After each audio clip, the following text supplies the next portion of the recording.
On a tendance à l'oublier, mais juste sous nos yeux, à une échelle totalement invisible, une véritable guerre se déroule à chaque seconde. L'arme principale, l'armure décisive dans ce conflit, c'est le mur bactérien. On va décortiquer ensemble les secrets de cette fortification microscopique. Alors tout commence avec une technique qui a plus d'un siècle, la coloration de Gram. C'est un test tout simple. Et pourtant, il suffit à classer la quasi-totalité des bactéries en deux immenses empires. La question est fascinante.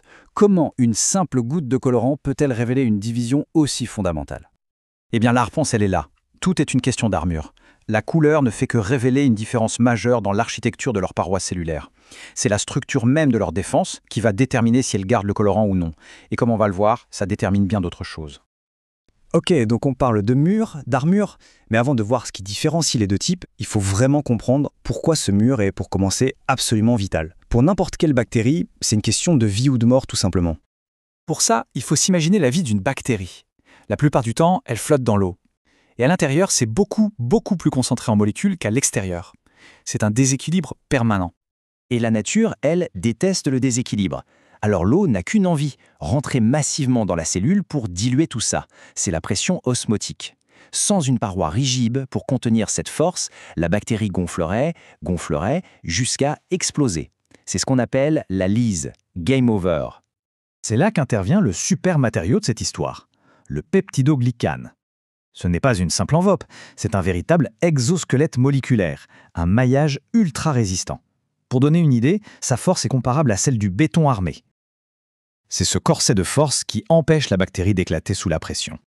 Bon, maintenant qu'on a vu pourquoi ce mur est indispensable, revenons à notre mystère de départ. Pourquoi deux groupes? Eh bien tout simplement parce qu'il n'y a pas un seul plan de construction pour ce mur. Il y en a deux principaux.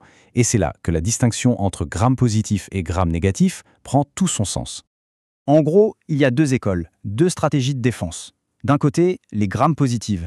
Elles misent sur la force brute. Une énorme et épaisse couche de peptidoglycane. C'est le mur d'un château fort. De l'autre côté, les grammes négatives. Elles sont plus subtiles.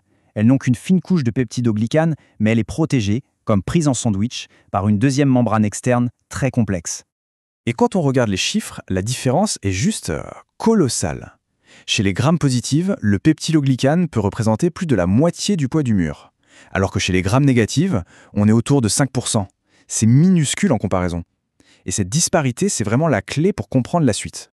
Parlons de cette fameuse membrane externe des grammes négatives. C'est une structure assez incroyable, une sorte d'arme à double tranchant.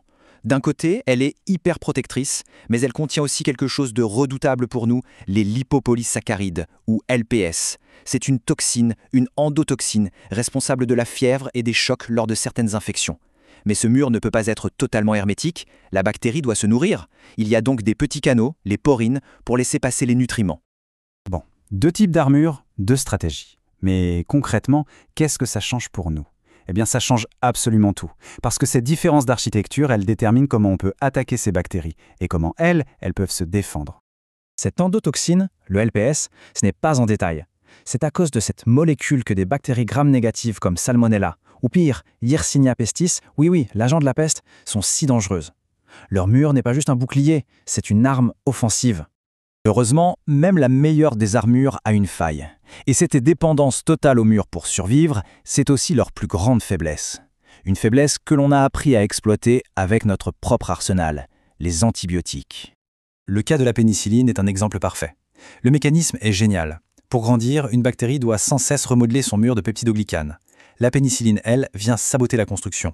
Elle bloque les enzymes qui assemblent le mur. Résultat, le mur devient fragile, plein de trous, et la pression interne fait le reste. La bactérie éclate. C'est un sabotage parfait. Mais alors, pourquoi ça marche beaucoup mieux contre les grammes positives?